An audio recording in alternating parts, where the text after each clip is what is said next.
Hello dear students, आप सबका हमारे online educational channel English with Narendra sir में एक बार पुनः स्वागत है।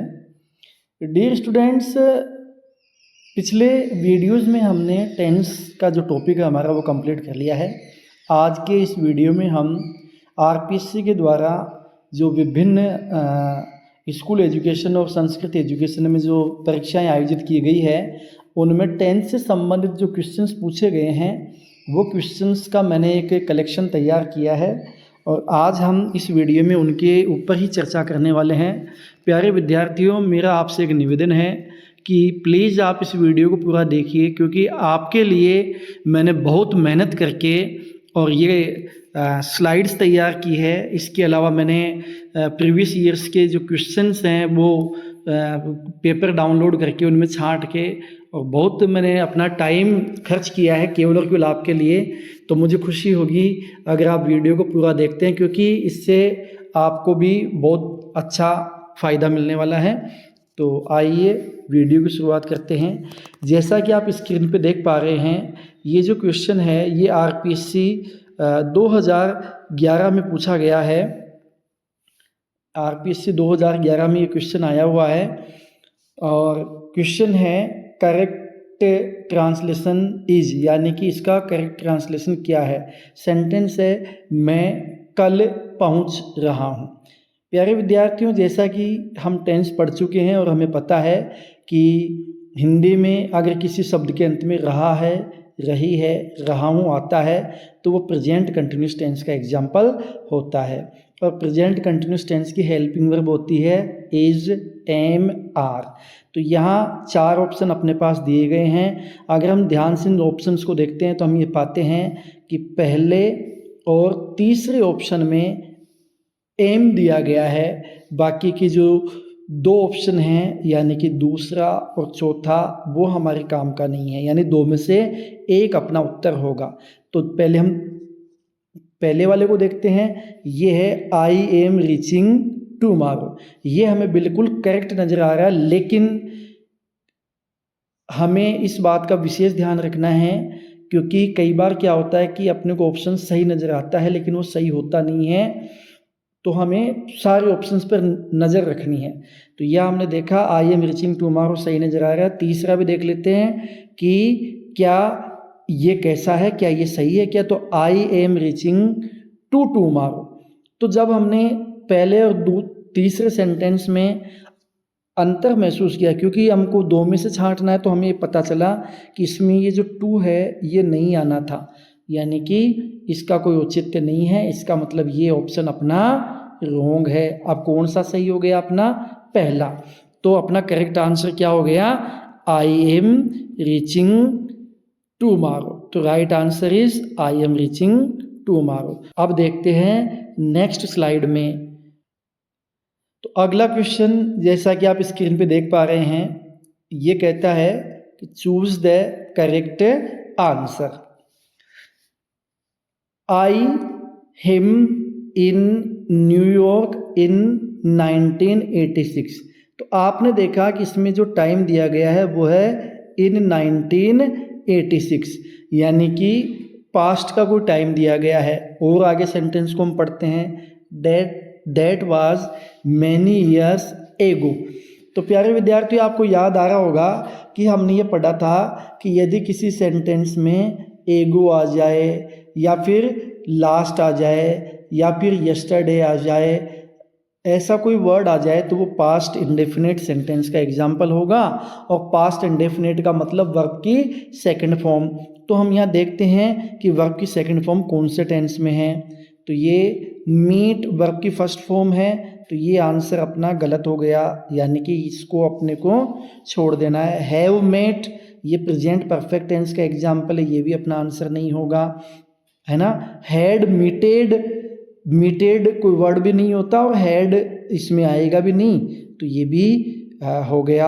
अब वर्ब की सेकंड फॉर्म MET मेट होती है, जो अपने को थर्ड ऑप्शन में मिल गई। तो प्यारे विद्यार्थियों, एक चीज़ का ध्यान रखिएगा कि अपने को वर्ब की तीनों फॉर्म्स की भी नॉलेज होनी चाहिए और ये आपको प्रैक्टिस से ही आएगी, ये ज़रूरी है। अगर ये नहीं है तो इसके बगैर अपना आंसर सही होते होते भी गलत होने के चांसेस हो जाएंगे। तो ये एग्जाम्पल आया था आरपीएससी के संस्कृत एजुकेशन के 2022 के पेपर में। तो मेरे ख्याल से ये समझ में आ गया होगा। चलिए अब अपन नेक्स्ट स्लाइड पे चलते हैं। अगला जो क्वेश्चन है जो कि आप बोर्ड पे देख पा रहे हैं, ये आरपीएससी के ही संस्कृत एजुकेशन के 2020 के क्वेश्चन में आया था और क्वेश्चन है all the passengers with the driver, यानी कि पैसेंजर और ड्राइवर, सभी पैसेंजर और driver killed in the accident. प्यारे विद्यार्थियों, इसको जब आप ध्यान से देखोगे तो आपको ये पता चलेगा कि ये जो सेंटेंस है ये पैसिव में है, यानी कि पैसिव हम आगे पढ़ने वाले हैं, आपको पता चल जाएगा और अच्छे से। तो यानी कि इसमें हेल्पिंग वर्ब के बाद वर्ब की थर्ड फॉर्म जरूर आती है, तो ये पैसिव में बनेगा। तो यहाँ हमने देखा तो यहाँ सब्जेक्ट है all the passengers. All the passengers जो है with the driver plural subject है।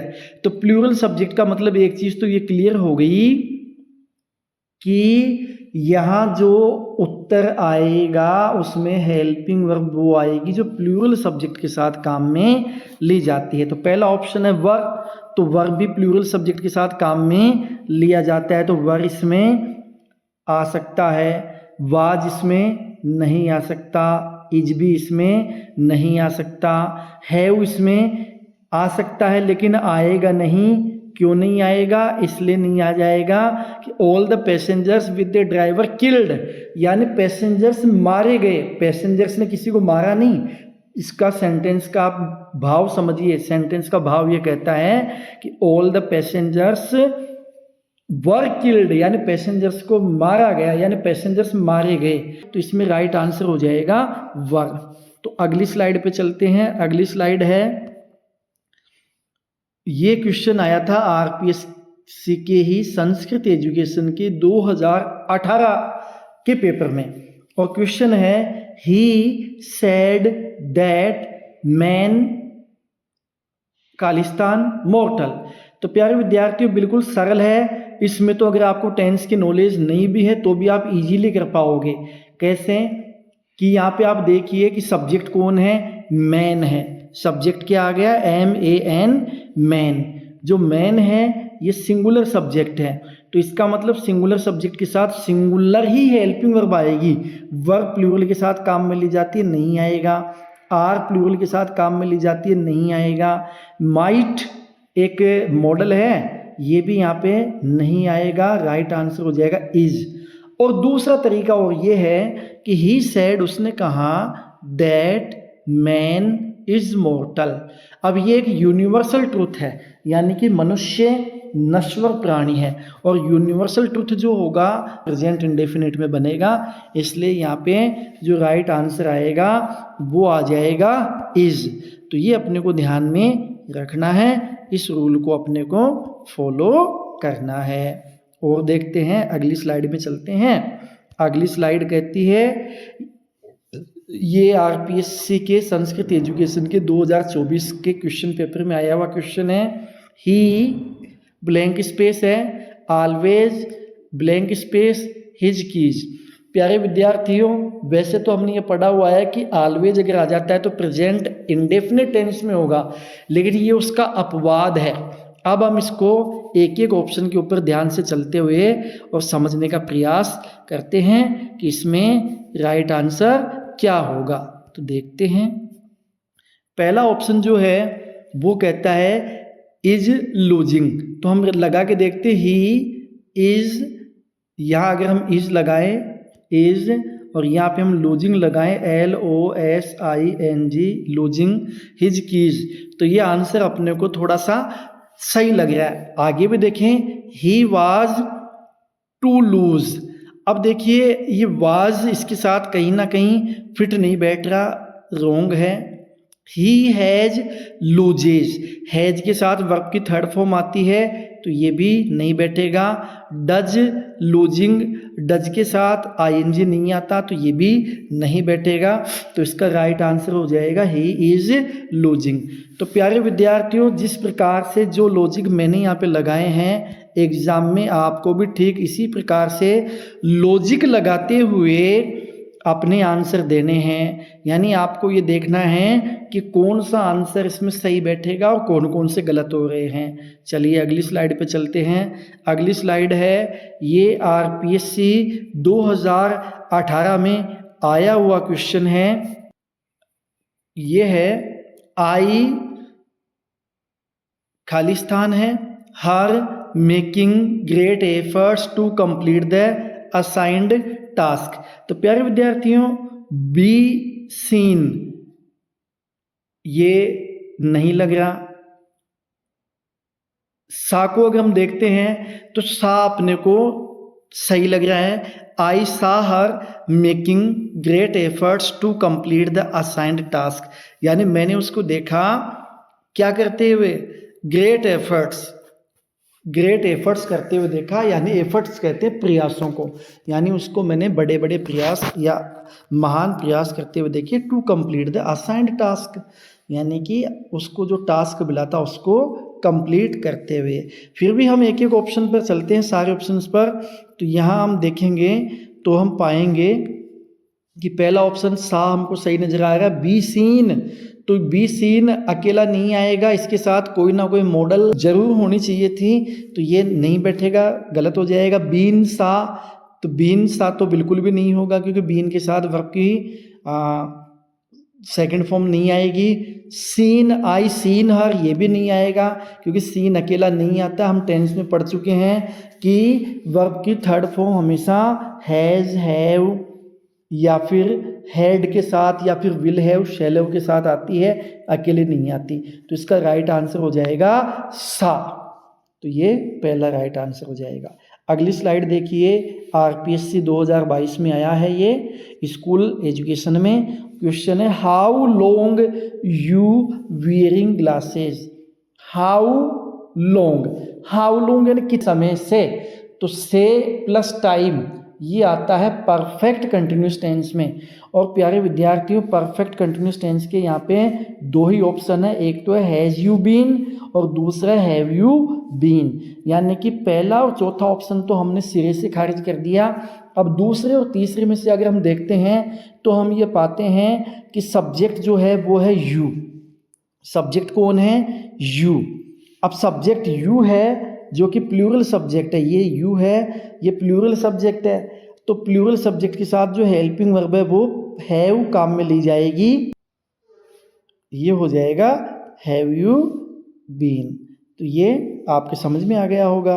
और देखते हैं अपन ऐसा ही, अगली स्लाइड देखते हैं। Choose the correct tense form. Correct tense form अपने को चूज करनी है। ये आरपीएससी 2022 में आया हुआ क्वेश्चन है। New cycle routes and speed limits. तो प्यारे विद्यार्थियों, जब आप एग्ज़ाम में क्वेश्चन पेपर सॉल्व करोगे तो एक चीज़ ध्यान रखना कि सबसे पहले सब्जेक्ट देखना कि वो सिंगुलर है कि प्लूरल है। आधा आपका आंसर तो वहीं से आपको मिल जाएगा। अगर आप इसमें देखते हो तो न्यू साइकिल रूट्स आ रहा है, तो रूट्स अपने आप में प्लूरल सब्जेक्ट है। यहाँ आपने देखा रूट्स प्लूरल है, तो एक चीज़ तो ये क्लियर हो जाएगी कि यहाँ पे जो वर्ब आएगी वो प्लूरल सब्जेक्ट के साथ काम में ली जाने वाली आनी चाहिए।